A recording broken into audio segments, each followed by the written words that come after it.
जय हिंद। दोस्तों, आज के सेशन में हम खुद के लिए एक बेस्ट स्टडी टाइम टेबल बनाएंगे। आप किसी भी कॉम्पिटिटिव एग्जाम की प्रिपरेशन कर रहे हो, बट आज के सेशन से आप अपने लिए एक मोस्ट एफिशिएंट टाइम टेबल बना सकते हो। ऐसा नहीं है कि मैं कोई आउट ऑफ द बॉक्स आपको टाइम टेबल बनाना सिखाऊंगा, बट एक लॉजिकल और साइंटिफिक टाइम टेबल बनाएंगे, एक प्रैक्टिकल टाइम टेबल बनाएंगे जिसको आप बहुत ईजिली फॉलो कर सकोगे। हम मोस्टली जब टाइम टेबल बनाते हैं उस दिन बड़ी हाई एनर्जी पोजेस करते हैं, तो हमें लगता है कि आज तो हम पूरा बैठ के एक ब्लूप्रिंट तैयार करेंगे, और ब्लूप्रिंट को तैयार कर देते हैं उस दिन की एनर्जी के हिसाब से, उस दिन के एंथुसियाज्म के हिसाब से। बट क्योंकि हम ह्यूमन बीइंग हैं, हमारे इमोशंस भी हैं, हमारी फीलिंग्स भी हैं, तो वो अप डाउन जाते रहते हैं। तो उस वजह से हम फिर टारगेट्स अपने फुलफिल नहीं कर पाते हैं। हम वो चीज़ें इग्नोर कर देते हैं जब नॉर्मली हम टाइम टेबल बनाना स्टार्ट करते हैं। सबकी सब चीज़ें ध्यान में रखते हुए, सारे फैक्टर्स एक जो इंसान की लाइफ में आ सकते हैं उन सबको ध्यान में रखते हुए एक फ्लेक्सिबल सा, एक हमारे साथ जो फ्रेंडली सा टाइम टेबल हो वो बनाएंगे जिसको हम इजीली फॉलो भी कर सकें। So let us start with this session. तो दोस्तों, मैं एज्यूम यहाँ ये कर रहा हूँ कि आपका जो कॉम्पिटिटिव एग्जाम है, जिस दिन से आपने प्रिपरेशन स्टार्ट करनी है, उसमें जो गैप है वो ऑलमोस्ट 1 साल का है। नॉर्मली कॉम्पिटिटिव एग्जाम्स में इसी टाइप का ही होता है। आपके कॉम्पिटिटिव एग्जाम में 2 साल का भी हो सकता है, कि कोई 3 साल पहले भी प्रिपरेशन स्टार्ट कर सकता है। बट जो हम मेन जो प्रिपरेशन स्टार्ट करते हैं, जो एक जबरदस्त वे से अप्रोच करते हैं किसी एग्जाम को, वो मोस्ट ऑफ द केसेस में 1 साल की ड्यूरेशन ही होती है। बट अगर आपकी वेरी करेगी 1 साल से, तो आपको आइडिया जरूर मिल जाएगा। इस सेशन के बाद आप अपने हिसाब से उसको वेरी करके अपना टाइम टेबल बना सकते हो। सो हम ये मान लेते हैं कि आज की डेट से आपका एग्जाम है 1 साल के बाद, मतलब 12 मंथ्स के बाद आपका एग्जाम है।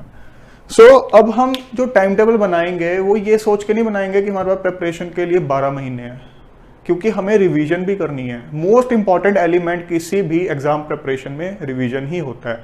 अगर आपने ढंग से रिवीजन प्लान नहीं किया है तो आप जितना मर्जी पढ़ लो, आपका आउटपुट बढ़िया नहीं आने वाला, आप अपना 100% नहीं दे पाओगे।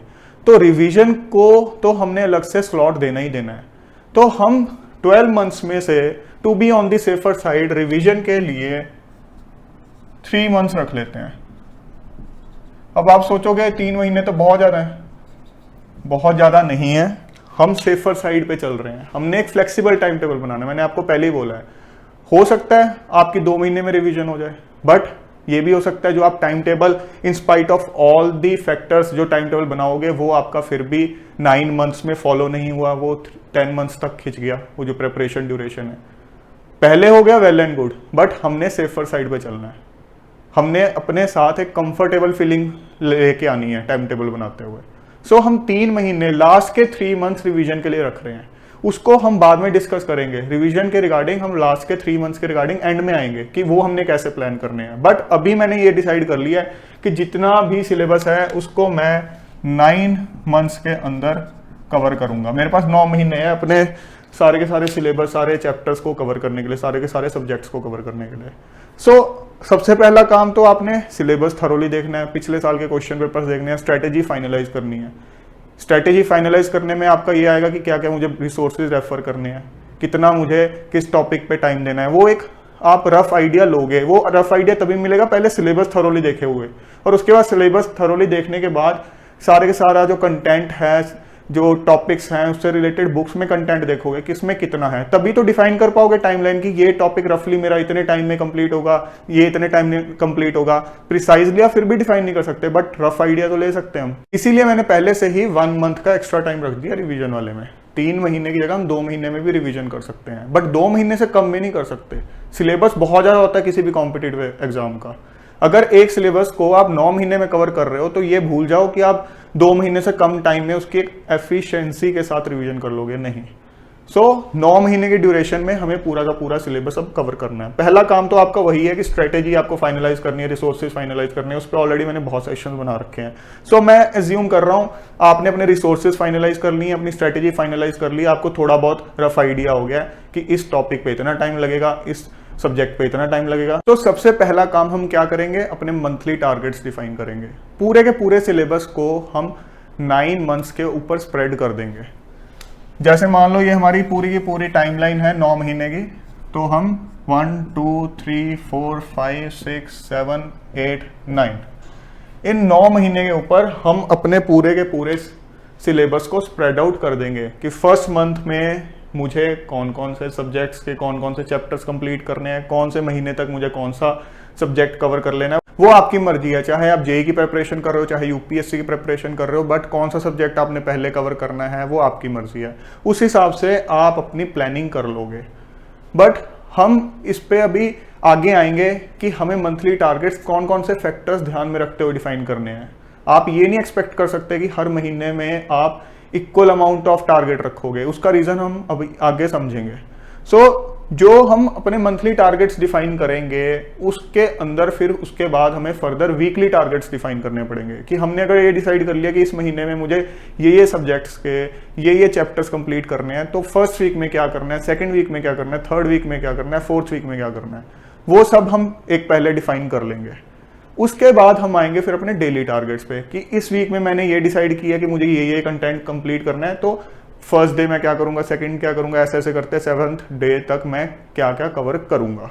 सो रफली इस टाइप से हम अपनी स्ट्रेटेजी बनाएंगे। मतलब पीछे से शुरू करते हुए मंथली, फिर वीकली, फिर डेली, इस टाइप से शुरू करेंगे। अब हम आते हैं कि क्या क्या फैक्टर्स ध्यान में रखने हैं जब आपने ये अपने टारगेट्स डिफाइन करने हैं, क्योंकि ये चीज सबसे इंपॉर्टेंट है। अभी जो मैंने बताया वो चीजें सबको समझ आ सकती हैं कि ठीक है ये तो हम करते ही हैं, इसमें नया क्या है। फैक्टर्स जो ध्यान में रखने हैं वो नए हैं, वो चीजें आप कई बार मिस कर देते हो। सबसे पहले डेली टारगेट्स डिफाइन करते हुए आपने एक चीज का ध्यान रखना है कि अपने टाइमिंग फ्लेक्सिबिलिटी रखनी है। आपने कभी भी ये टारगेट डिफाइन नहीं करना है कि इतने बजे उठ के इतने से इतने ये काम, इतने से इतने ये एक्टिविटी, इतने से इतने ये सब्जेक्ट, इतने से इतने ये चैप्टर, इतने से इतने मैं फ्री टाइम लूंगा। नहीं, इस टाइप से आपने नहीं बनाना है। इस टाइप की रूटीन होती है जेल में। हम जेल में नहीं है, हम अपनी एक दिल के साथ अपनी मर्जी से प्रिपरेशन कर रहे हैं। हमें इसको एंजॉय करना है, इस फेज को एंजॉय करना है। हमेशा याद रखो, कभी भी किसी टारगेट के लिए आप एम कर रहे हो तो सबसे इंटरेस्टिंग पार्ट होता है जर्नी। डेस्टिनेशन उतनी इंटरेस्टिंग नहीं होती जितनी जर्नी इंटरेस्टिंग होती है। सो अगर आपने जर्नी को ही एक जेल बना लिया तो आप क्या एंजॉय करोगे? इसको तभी एंजॉय करोगे अगर इसको इंटरेस्टिंग बना के रखोगे। वो कब पॉसिबल होगा?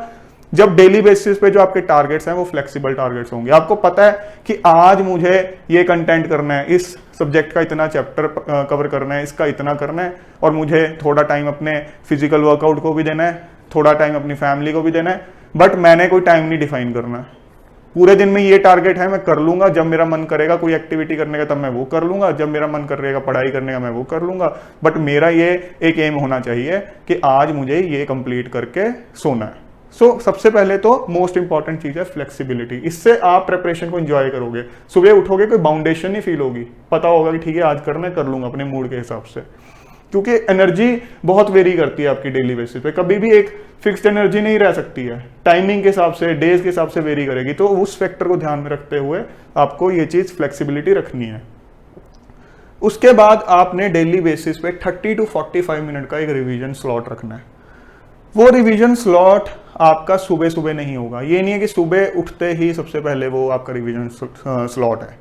आपको इस चीज का ध्यान रखना है। यहाँ जो मैं रिवीजन स्लॉट की बात कर रहा हूँ वो उस कंटेंट की बात कर रहा हूँ जो आपने पिछले दिन पढ़ा है। मान लो मंडे है, मंडे को आपने प्रिपरेशन स्टार्ट की, तो मंडे के बाद ट्यूसडे को आपने ये जो रिवीजन का स्लॉट है सुबह सुबह नहीं रखना है। इसको ट्राई करो अगले दिन रात को रखने का, सो डैट अब आपने जब ट्यूसडे को सारा कंटेंट पढ़ लिया तो आप जब रिवीजन करोगे वो ट्यूसडे के कंटेंट की नहीं करोगे, वो मंडे के कंटेंट की करोगे। उसके बाद वेंसडे को आप रिवीजन सिर्फ और सिर्फ ट्यूसडे की कंटेंट की करोगे।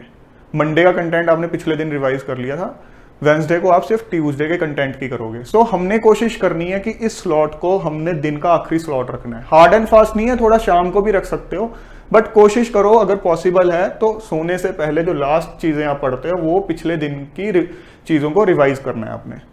उसके बाद आपके जो टारगेट्स होंगे, डेली टारगेट्स होंगे, ये नॉन स्ट्रिक्ट टारगेट्स होंगे। ये बहुत इंपॉर्टेंट पॉइंट है।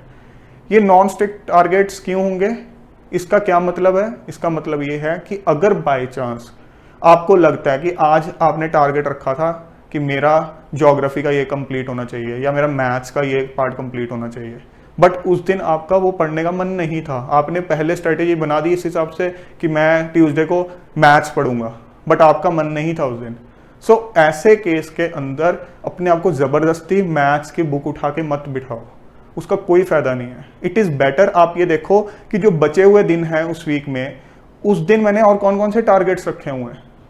अगर आपको लगता है कि उन टारगेट्स में से कोई ऐसा टारगेट है, कोई ऐसा सब्जेक्ट टॉपिक है जो कि अभी मेरा पढ़ने का मन है, तो वो वहां से उठा के आज वाले डेली टारगेट में आप डाल लो और आज वाले टारगेट को उठा के उसमें डाल दो।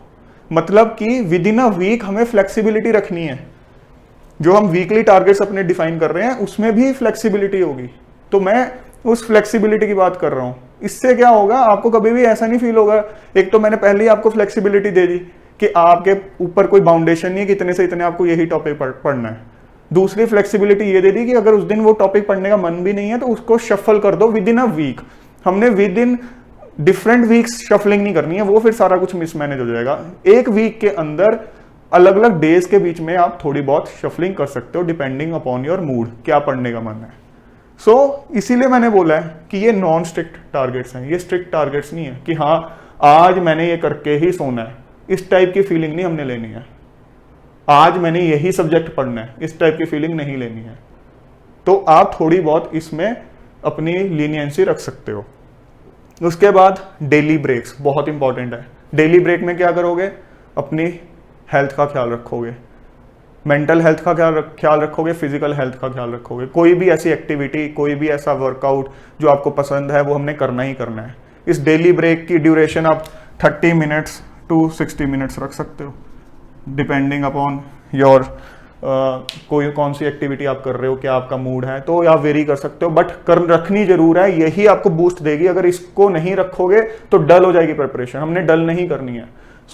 आई होप अब आपको डेली टारगेट्स में क्या क्या फैक्टर्स हैं वो समझ आ गए हैं। इन सारे फैक्टर्स में से कोई भी फैक्टर अगर आपने मिस किया तो आपका टाइम टेबल सिर्फ किताब के ऊपर रह जाएगा, नोटबुक के ऊपर रह जाएगा, इससे ज़्यादा कुछ नहीं होगा। बस उसके बाद वो नोटबुक धूल चाटेगी और कुछ नहीं होगा। अगर आप चाहते हो वाकई की टाइम टेबल बनाया है उसको फॉलो करना है, इसमें से कोई फैक्टर आप मिस नहीं करोगे।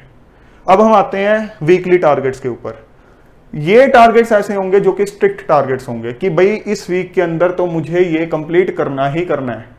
अब आप कहोगे कि सर अभी तो आप पहले बोल रहे थे कि हमने जेल वाली फीलिंग नहीं लेनी है, कि इतनी बाउंडेशन नहीं करनी है, हमें इंजॉयमेंट के साथ प्रिपरेशन करनी है। अब यहाँ पे आप खुद ही अपनी स्टेटमेंट काउंटर कर रहे हो कि स्ट्रिक्ट टारगेट्स हैं।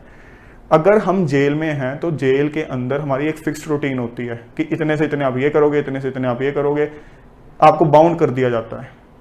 बट अगर आप एक आज़ाद इंसान भी हो तो उसका मतलब ये तो नहीं होता कि आप डिसिप्लिन रखोगे नहीं लाइफ में। एक डिसेंसी के साथ तो ज़िंदगी जीते हो, चाहे हम अपने घर में जी रहे हैं। ये तो नहीं है कि बिल्कुल एक अपनी सारे एथिक्स को, मॉरल वैल्यूज़ को भुला के ज़िंदगी जिएंगे। जो संस्कार हमारी फैमिली ने दिए हैं वो सब फॉलो तो करते हैं ना हमें, लेकिन बाउंडेशन तो फील नहीं होती है। हमें पता है कि इस डिसिप्लिन के साथ हमें अपनी लाइफ जीनी है, तो थोड़ा बहुत तो डिसिप्लिन लाइफ में चाहिए। इसी तरह से प्रिपरेशन में भी थोड़ा बहुत तो डिसिप्लिन कहीं लाना होगा। ये वो डिसिप्लिन है कि हमें वीकली टारगेट्स फुलफिल करने हैं, और ये फुलफिल करना मुश्किल टास्क नहीं है, प्रोवाइडेड आपने ये सारे फैक्टर्स अपने डेली टारगेट्स में इनकॉर्पोरेट कर लिए हैं। ये मोस्ट इंपॉर्टेंट है। आपका जो टारगेट होना चाहिए, जब हम कहते हैं हम अपना टाइम टेबल नहीं फॉलो कर पाते, वो आप कहते हो कि मैं अपना डेली बेसिस पे टारगेट्स नहीं फॉलो कर पाता। आपका जो टारगेट होना चाहिए वो डेली टारगेट्स का नहीं होना चाहिए, आपका होना चाहिए मुझे वीकली टारगेट्स फुलफिल करने हैं। ये रखोगे बहुत इजीली प्रैक्टिकली फुलफिल हो जाएगी चीज। उसके बाद हम आते हैं रिवीजन स्लॉट। हर वीक के अंदर आपको अराउंड आधा दिन रखना है कि जो कंटेंट आपने पिछले वीक में पढ़ा है, इस चीज को ध्यान से समझो। मान लो आपने प्रिपरेशन स्टार्ट की, आज है वीक 1। इस वीक में आपने जो कंटेंट पढ़ा उसमें आपने जैसे डेली बेसिस पे जो अपने रिवीजन स्लॉट रखे हुए थे उसके हिसाब से बस एक एक दिन की, पिछले दिन की रिवीजन करते चले गए और ये वीक आपका पूरा हो गया। इस वीक के लास्ट डे पे आपको कोई रिवीजन नहीं करनी है। अब आप जाओगे वीक 2 के अंदर। अब वीक 2 में भी आपने वही रूटीन फॉलो की, फर्स्ट डे रिवीजन स्लॉट रखा और जो बाकी की अपनी प्रिपरेशन करते गए।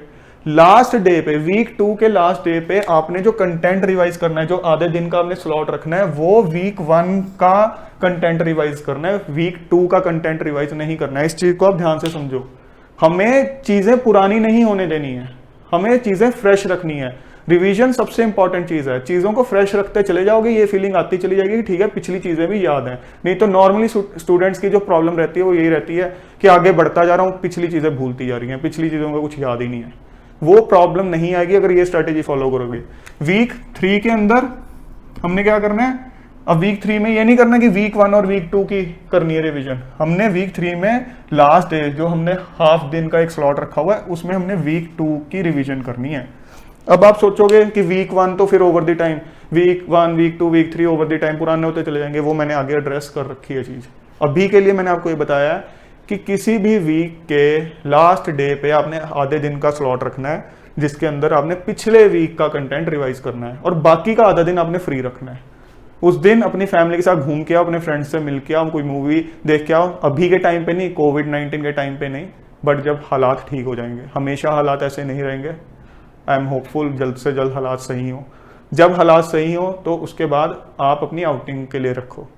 अगर अभी के जैसे हालात हैं तो वो भी आपने आधा दिन फ्री ही रखना है, अपनी फैमिली के साथ क्वालिटी टाइम स्पेंड करो। तो इस तरह से आपको अपने वीकली टारगेट्स डिफाइन करने हैं। इसमें अब आपकी वीकली ब्रेक भी आ गई, डिस्कस कर लिया हमने, रिवीजन स्लॉट भी डिस्कस कर लिया। अब हम आते हैं मंथली टारगेट्स के ऊपर कि उसमें क्या क्या फैक्टर्स होने चाहिए। सबसे इंपॉर्टेंट चीज है कि जो आपके मंथली टारगेट्स होंगे वो सक्सेसिवली रिड्यूसिंग टारगेट्स होंगे। इसका क्या मतलब है?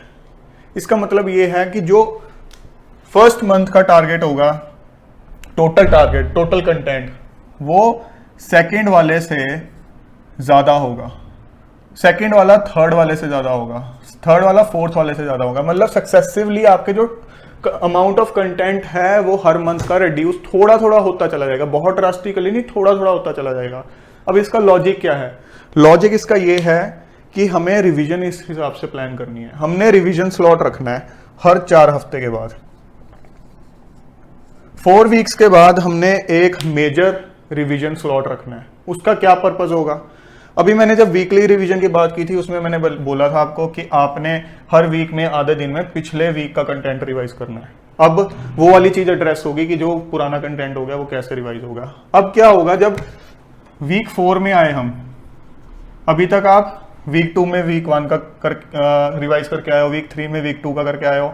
अब जब वीक 4 आया है तो वीक 4 के अंदर आपने वीक 3 का तो करना ही करना है, प्लस वीक 1 और वीक 2 का भी करना है। तो ये मेजर रिवीजन स्लॉट हो गया। अब ये आपका आधे दिन में नहीं होगा, ये हो सकता है 1 दिन में हो, 1.5 दिन में हो। आपको पता होगा कि आपने कितना टारगेट रखा था इसके लिए, तो आपको उस हिसाब से रफली डिफाइन करना है।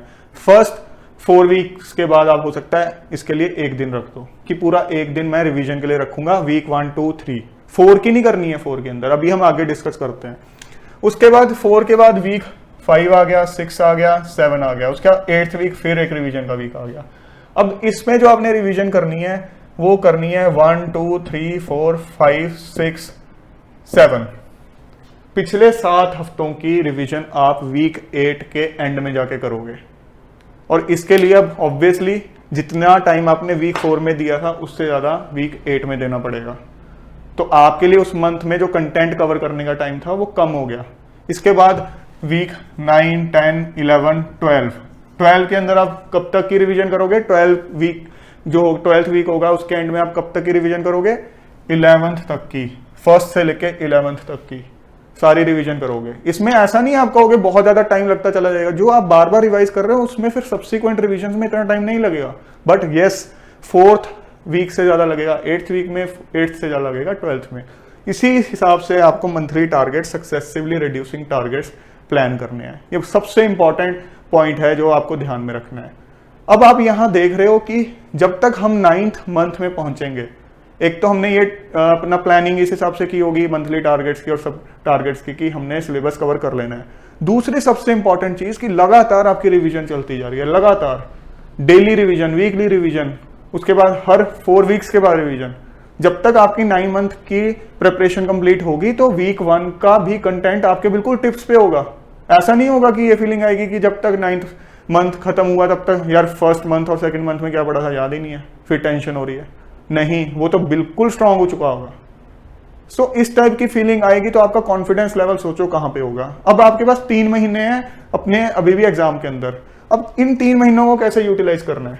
हो सकता है अगर 2 महीने बचे, ये जो हमने प्लानिंग की है थोड़ी बहुत इधर उधर हो सकती है, हम ह्यूमन बीइंग है तो हो सकते हैं, कई सारे के अनफोर्सीन फैक्टर आ सकते हैं, तो 2 महीने भी बचेंगे तो भी चल जाएगा। बट हम 3 मंथ्स के हिसाब से थोड़ा सा बताते हैं कि कैसे करना है। अब जब आपके पास 3 महीने होंगे तो 3 महीनों में से अब आप 2 महीनों के अंदर एक तो पूरा का पूरा सिलेबस दोबारा अच्छे से थरोली रिवाइज करोगे। ये मैं प्रिज्यूम कर रहा हूं कि आप साथ साथ नोट्स बनाओगे, वो किसी भी एग्जाम के लिए मोस्ट इंपॉर्टेंट चीज होती है। रिवीजन अल्टीमेटली सबसे इफेक्टिव रिवीजन नोट से ही होती है। हमने 9 महीने के बाद ये नहीं सोचना है कि दोबारा से अपनी पूरी बुक्स उठा के दोबारा पढ़ेंगे, नहीं, हमने नोट्स डिराइव कर लेने हैं पहले, उसके बाद इस टाइम पे हमने नोट्स से ही रिवाइज करना है। हाँ, ये जरूर हो सकता है कि आपने नोट्स में रेफरेंस दिया हो किसी बुक के पेज नंबर का, कोई कंटेंट बहुत बड़ा हो तो आपने लिखा हो कि इस पेज नंबर को रेफर करना है, तो वो आप कर सकते हो। सो 2 महीने में हमने थरोली रिवीजन करनी है, प्लस हमने मॉक टेस्ट अगर आप देना चाहते हो प्रैक्टिस के लिए वो देने हैं। ये 2 महीनों में रिवीजन के साथ साथ आपका मॉक टेस्ट का पीरियड है, ये 2 महीने। सबसे इंपॉर्टेंट चीज, प्रैक्टिस जो करनी है आपने अपनी वो करो इस दौरान। और उसके बाद हमारे पास रह गया 1 महीना। लास्ट 1 मंथ है मोस्ट क्रिटिकल। बहुत बच्चे ऐसे होते हैं जो 9 महीने बड़े दिल से इस तरह से प्रिपरेशन कर लेंगे, इन 2 महीनों को नहीं अच्छे से यूटिलाइज करेंगे, या इन 2 महीनों को भी अच्छे से यूटिलाइज कर लिया तो ओवर कॉन्फिडेंस आ गया, मॉक टेस्ट में बहुत अच्छी प्रिपरेशन होगी कि ठीक है अब तो मैं झंडा गाड़ दूंगा। बट ये आखिरी महीना बहुत क्रिटिकल है। बहुत स्टूडेंट जो पीछे होते हैं इस आखिरी महीने में आगे निकल जाते हैं। इस आखिरी महीने को आपको फर्दर डिवाइड करना है 3 वीक्स और 1 वीक, लास्ट 1 वीक। तो अब जब हम पिछले 2 महीने में रिवीजन कर रहे थे उस टाइम पे हमने क्या करना है कि उन नोट्स को रिवाइज करते हुए हमने उसमें एक कलर से हाईलाइट कर लेना है वो कंटेंट जो हमें लगता है कि ठीक है ये कंटेंट ऐसा है जो मुझे बार बार रिवाइज करना पड़ेगा, ये अभी भी मेरा वीक है। कुछ कंटेंट ऐसा होगा जो आपके सबकॉन्शियस माइंड में एंटर हो जाएगा कि ये तो मेरे लिए अब ऑब्वियस है, इसकी मेरे को चिंता करने की जरूरत नहीं है, तो उसको इतना ज्यादा आपको हाईलाइट करने की जरूरत नहीं है। बाकी का कंटेंट जो आपको लगता है अभी भी मुझे बहुत बार रिवाइज करना पड़ेगा उसको हाईलाइट करो। जब 3 वीक्स का जो टाइम होगा वहां पे आपने जो रिवीजन करनी है वो फास्ट ट्रैक रिवीजन करनी है। उसमें उस पेज से रिवीजन नहीं करनी है जिस पेज से हमने 2 महीनों में रिवीजन किया। हमें यहाँ पे फास्ट ट्रैक रिवीजन करनी है, तेजी से रिवीजन करनी है। पूरा का पूरा सिलेबस 3 हफ्ते में कवर करना है, रिवाइज करना है, तो इसलिए मैंने बोला ये फास्ट ट्रैक रिवीजन होगी। अब इस रिवीजन को करते हुए आप एक और कलर से अपने नोट्स हाईलाइट कर लोगे कि जो पहले हमने हाईलाइट किए थे नोट्स की मुझे रिवाइज करना था, अब इसमें से भी कुछ पार्ट ऐसा वो भी मेरे अच्छे से माइंड में एंटर हो गया, अभी भी कुछ पार्ट ऐसा जो मुझे बिल्कुल एंड मोमेंट पे रिवाइज करना है। और ये बहुत ज्यादा क्रिटिकल है, चाहे आपके कोई थ्योरम्स हो, चाहे आपके कोई फॉर्मूलाज हो, चाहे आपके कुछ फैक्ट्स हो, कुछ भी हो, बट आपको अगर लगता है कि हाँ ये मुझे अभी भी भूलते हैं और ये बहुत बहुत ज्यादा इंपॉर्टेंट है तो मुझे उसको अलग कलर से एक हाईलाइट कर लेना है। जो लास्ट का 1 हफ्ता होगा इसके अंदर आपको करनी है अपनी एक्सप्रेस रिवीजन।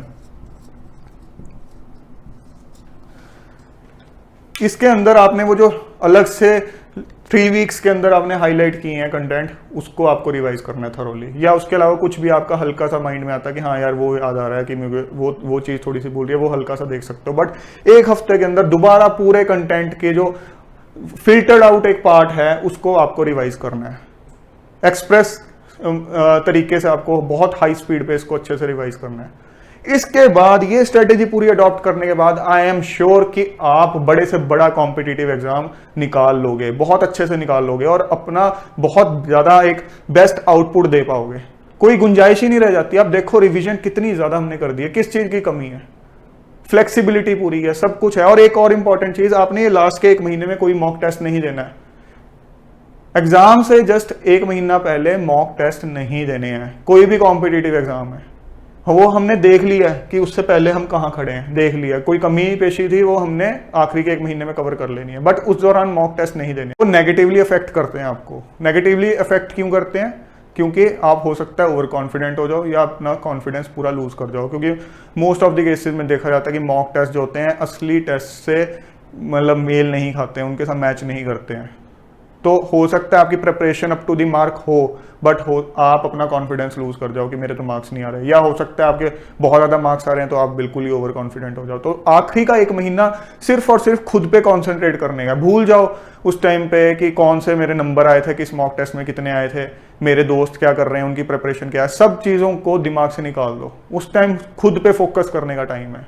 बट यस, ये चीज़ नहीं भूलनी है कि डेली ब्रेक्स होनी चाहिए। तब भी थोड़ा सा रिड्यूस कर सकते हो। अगर आप 60 मिनट्स देते थे, उन दिनों के अंदर आप 30 मिनट्स कर दो, बट टोटली खत्म नहीं करना है, क्योंकि यही चीज तो अल्टीमेटली हमारे लिए बूस्टर है। जो लोग नहीं इसको यूटिलाइज करते हैं वो कुछ ना कुछ मिस करते हैं, उनको नहीं पता इसकी इंपॉर्टेंस, आपके लिए बूस्टर का काम करेगा।